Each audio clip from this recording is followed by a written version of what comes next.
Amid mass firings, the Pentagon has effectively put a halt on the use of travel and purchasing credit cards by its civilian employees and ordered any workers currently traveling to return as soon as possible, according to a pair of memos issued this week. One memo puts a $1 limit on the government cards, which renders them mostly useless and will likely bar employees from making a wide range of purchases related to work with the Defense Department.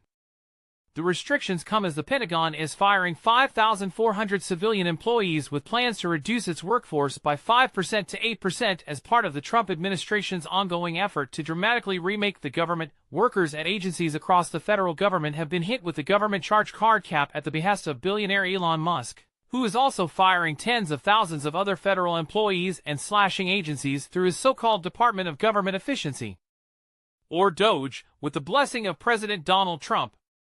The president ordered cost-cutting measures for government employees in an executive order on February 26. The Pentagon's acting head of acquisition and sustainment, Stephen Morani, issued the memo ordering the virtual halt in the use of government purchase cards by civilian employees.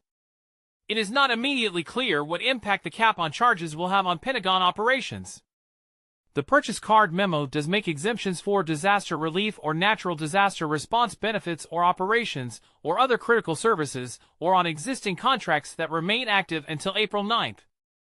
Another memo, this time from Darren Selnick, who is performing the duties of Undersecretary of Defense for Personnel and Readiness, restricting travel for civilian workers, came a day after the restriction on government charge cards. Effective immediately, the use of all government-issued travel charge cards by DoD civilian employees is suspended for all travel that is not exempted, Selnick's memo says. The only exemption, according to that memo, is for direct support of military operations or a permanent change of station, known as a PCS move. It is not clear what the broader impact of the new travel ban will be or how much money it would save the department. Musk's DOGE has claimed widespread savings as it hacks its way through the federal government, but many of the claims have been inaccurate or unsupported.